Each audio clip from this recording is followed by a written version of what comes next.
Lord forgive me for this trap shit. Sergeant Smack make it backflip. Telly Hank it with the action. With the Vato speaking Spanish. Frank Matthews how I vanish. Poof. Came back like I'm King Tut. Gold BBS is on a beamer. When Fat Cat was 10 queens up. Ball off the profit, not the re-up. Fly like Puerto Rican Jesus. Uptown like I'm Baby May. Just caught a touchdown from the Bay.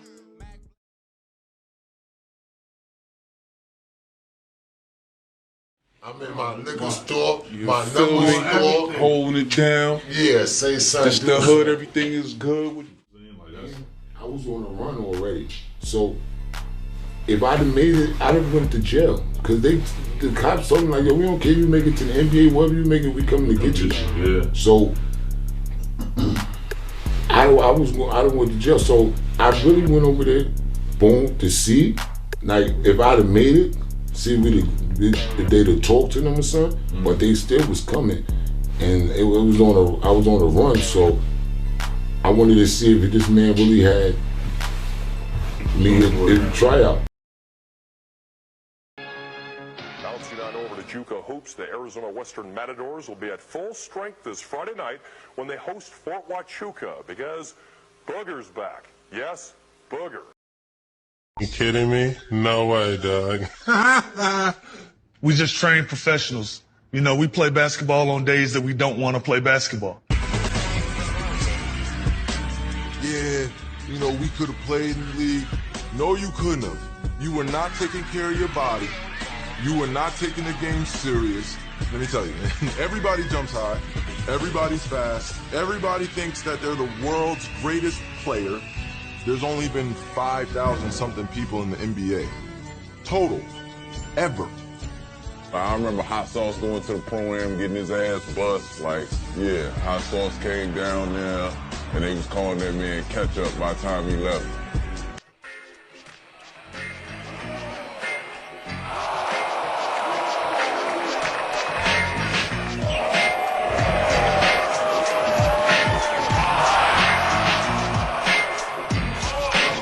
Headache with the interception.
And that, you guys, was the N1 mixtape era.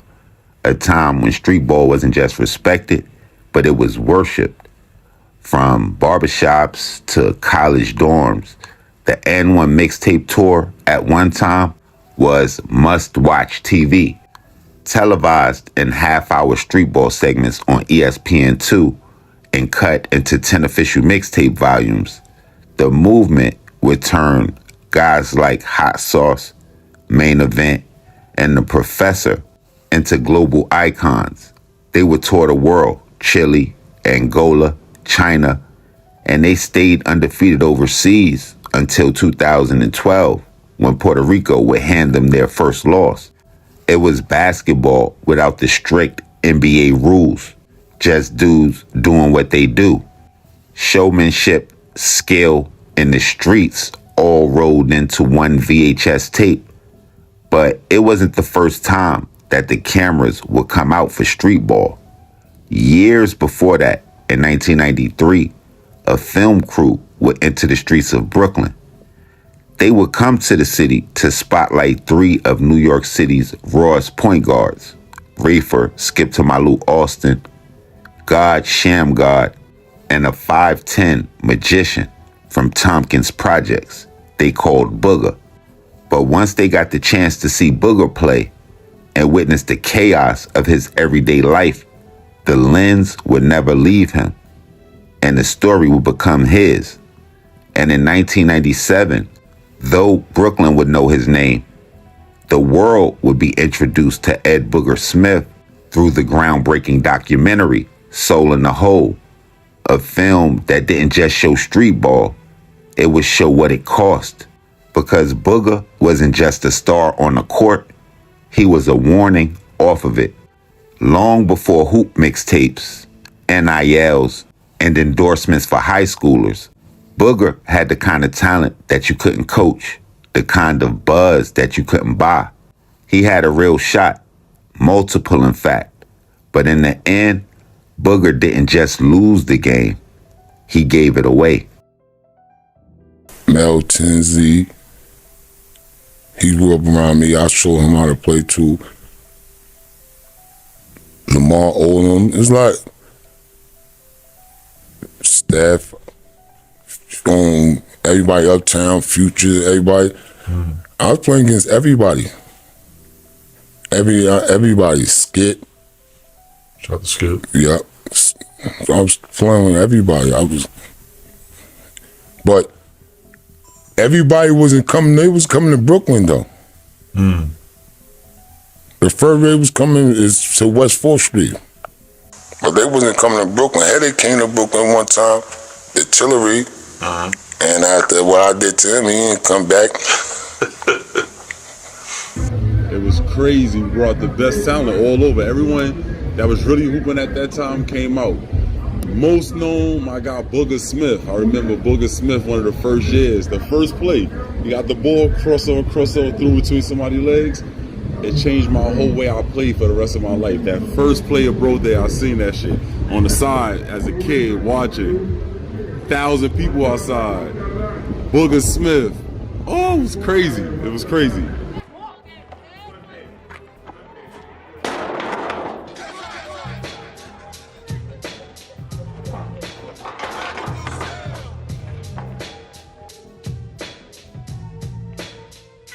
Good afternoon, 3 o'clock on this Saturday. I'm Johnny Allen the Duke, and here's what's happening.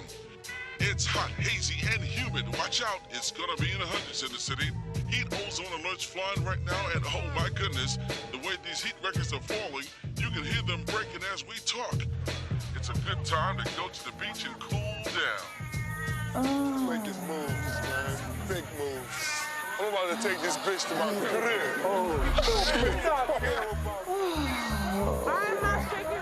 I'm shaking it off, baby. I'm shaking it off. I'm shaking it off. I'm fired down, baby. I'm a sweet nigga. You can't be doing that to me. Let me knock you out so you can CPR. I'm gonna give you CPR without knocking me out, baby. So how you gonna be married then? You can't handle that. Oh, we get married.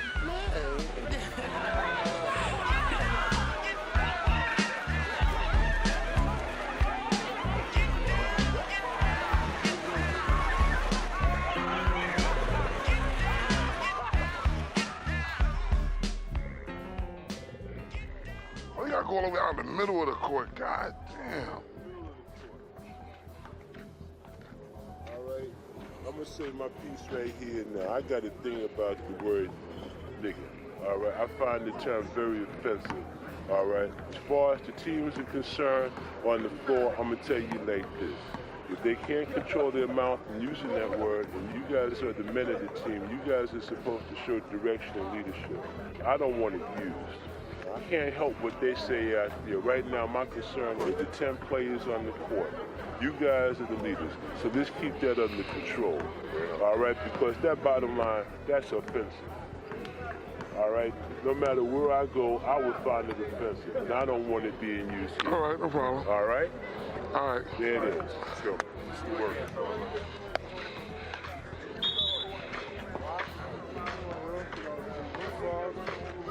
Listen, come here, fellas. Come on, no fouls. The trash talking is okay, but he don't want you to hear the word nigga. So, Charles. I'll say nigga. Don't say it.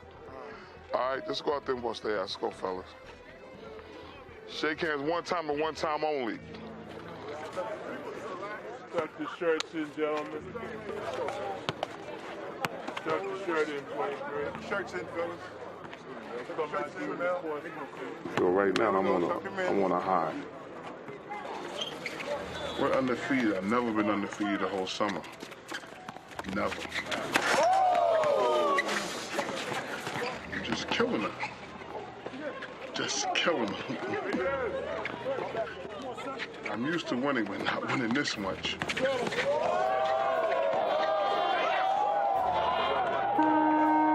95-72. A good old-fashioned blowout by the Kitty Kings.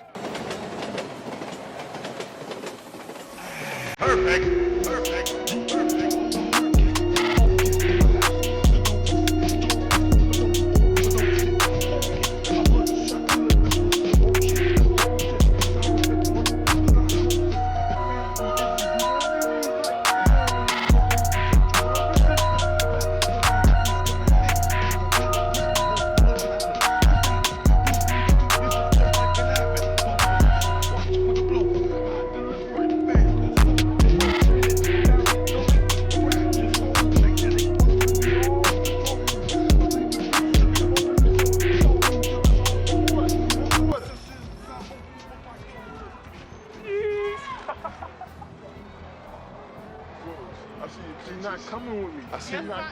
I seen Peaches. She's not getting it. She said, you gonna miss me when you go to school?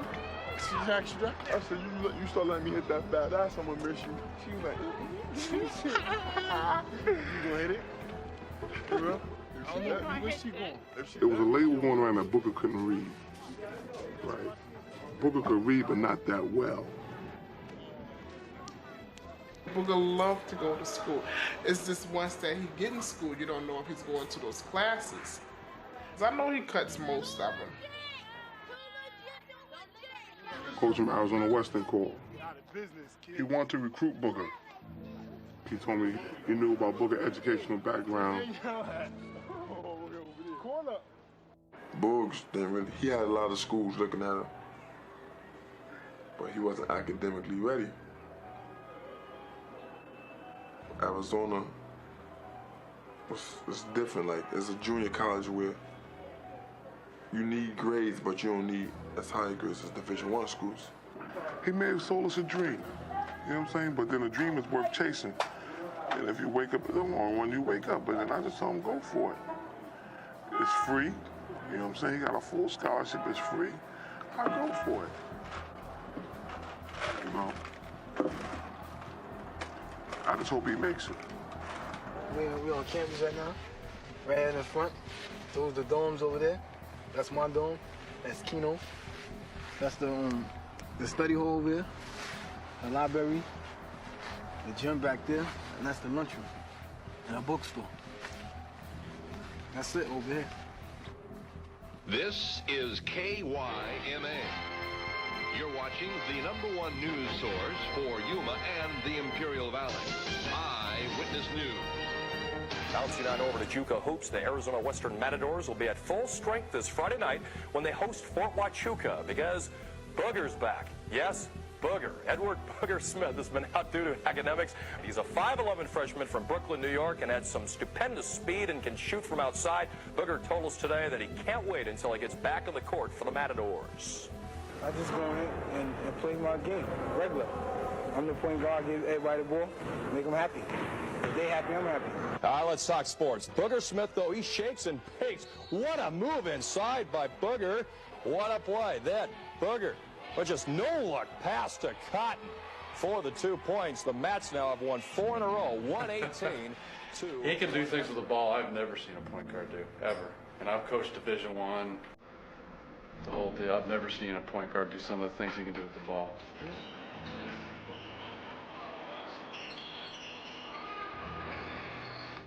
I describe him as a little gremlin. I mean, I love him to death, but boy, he's mischievous.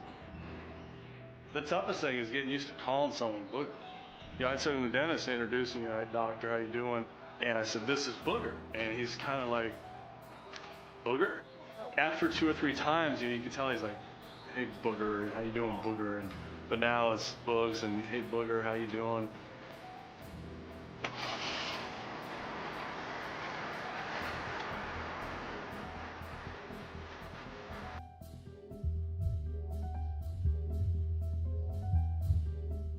From what I heard from different people, they said he got arrested for armed robbery. I wasn't surprised at all that he was locked up in jail. It was just a matter of time. Booger has to get in contact with me. I mean, more than what he has to get in contact with me if he plans on staying alive. For some strange reason, I still love the hell out of him.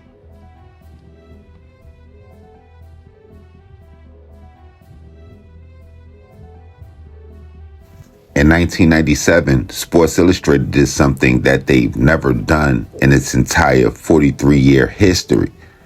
They would put a street ball player on the cover. And it wasn't a prospect bound for the NBA draft, not even a kid that was holding a college scholarship. It was just a wiry, undersized guard from one of Brooklyn's most notorious housing projects who had never wore a D1 jersey.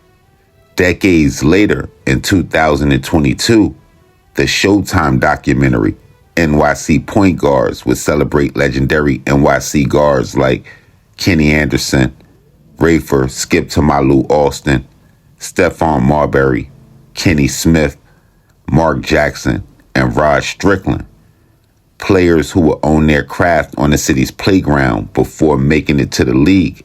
But there was a name that was absent, one that is often left off lists of great NYC point guards that include guys like Kareem Reed, Ed Cota, Sebastian Telfair, God Shamgard, and countless others. And his name was Ed Booger Smith. Growing up in the notorious Tompkins projects, Booger's path was never paved in hardwood dreams. According to him, his cousin would give him the nickname Booger at an early age, a name that would stick to him and become synonymous with street basketball in Brooklyn. And the game would quickly grow from something that he did for fun to an escape. And by the time he was 13 years old, he was already outplaying grown men on city courts, while at the same time battling poverty, instability, and a fractured home life. Sports Illustrated would later write in their article that at that exact same time, he already had been sleeping on park benches, barely a teenager, with the weight of the world on his shoulders. Maybe he started hustling for kicks and clothes, but in actuality, his survival demanded it, all while dazzling spectators who leaned against fences just to see the legend with the ball on a string. One of the few documented times of Booger playing organized basketball would come at Western House High School, a school that I had the chance to attend a little bit later for night school sessions, and also known for producing talent. Even in a city that overflowed with elite point guards, his play was impossible to ignore. And by what would be his junior year, based on his birth year, likely around 1990, 1991, he would be named All-City, a prestigious honor in New York basketball circles. But Booger's brilliance on the court was constantly in tension with the chaos of his personal life.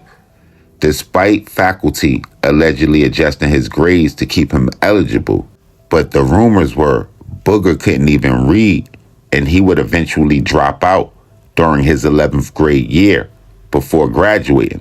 And that decision would seem to haunt the rest of his basketball journey. With no diploma or D1 opportunities he can take advantage of, Booger's path to the pros would never go through March Madness or televised NCAA tournaments. It would be on volatile basketball courts, dusty gyms, and raw playground showcases where his reputation would be earned with every dribble. And by 1992, Booger was already a legend on the street ball circuit. And the very next year, he would take a chance at change, enrolling at Arizona Western College in Yuma. It was one of his only real brushes with structure, encouraged by his former coach, community leader, and something like his surrogate father, Kenny Jones, along with scout Tom Konchalaski. He would go on to average 23.1 points per game during his only season with the team. And it was only a year later by 1994, where he was back home in Brooklyn, with that return setting the stage for the filming of Soul in the Hole. Captured during the summer of 1994, the cameras would document his raw talent and troubled life with brutal honesty, because it wasn't a redemption story. It was the full-blown truth. A 20-something-year-old trying to stay out of jail and off the corner, even while his name rang across every basketball court in every borough in New York City. By 1996, Booger's momentum would be violently interrupted when he would be shot multiple times in Brooklyn. An incident that would leave not only physical, but I'm sure some kind of psychological scars. The shooting would further derail his chances of catching the eyes of any pro scouts and left his basketball future even more uncertain. But still, Booger would later land a brief stint in the Continental Basketball Association, or the CBA, with the Lacrosse Bobcats, where he was allegedly a teammate of future NBA champion and All of the Smoke podcast co-host Steven Jackson. Then you have 2001, where he would allegedly share the court with none other than the greatest basketball player ever, Michael Jordan, in a closed-door pickup game at Tim Grover's Elite Gym in Chicago. Apparently, Grover was so impressed with Booger's talent, he would invite him to a professional tryout for the Chicago Bulls. But apparently, red tape and bad timing would stop that opportunity from happening for Booger. And by that time, really, it seemed like too many missed chances and off-the-court issues made the window for Booger's basketball career nearly impossible to reopen. Then, in 2004, Booger would serve 4 years in prison on weapons and conspiracy charges, while he eventually returned to coach local youth and stay active in his daughter's life. The legend of what could have been was already written, and Ed Booger Smith will probably always go down as the greatest point guard New York City would ever produce, that most people out of New York City never heard about. Right now, we still getting it right now. That's it. Man, say where Boogs at, nigga. Nigga said Boogs smoking crack, nigga. What's up with all the rumors about that, man? How you feel about that? Son, rumors is nothing. I was born up on where you was at then. Tell niggas where you was at, nigga. Right here, when they chilling. Was On the pillow nigga, grounds. When they couldn't find you in the pillow grounds, where you was at, nigga. In the can, nigga, let them niggas know, nigga. Listen, you in the camera, nigga. You smoking crack? Where you was at? Where that money at? They, that money at? Nah, I ain't gonna show you. I ain't gonna shoot on the back. Fuck out of here. We get bread over Now, we're gonna break it down. We're gonna get into the story about how you became a basketball street legend. We're gonna get into a little bit about the movie Soul in the Hole. I ain't grew up like trying to get a name in the street. I just loved it playing basketball, and that's it. And that came from there and stuff. It wasn't like, oh, I ain't gonna play this and get a name. That's what people doing now. They want to play stuff. I could get a name, I could get a girl, I could get money, I could go to the NBA. I was playing it because I loved to play that. I wasn't playing it for a name.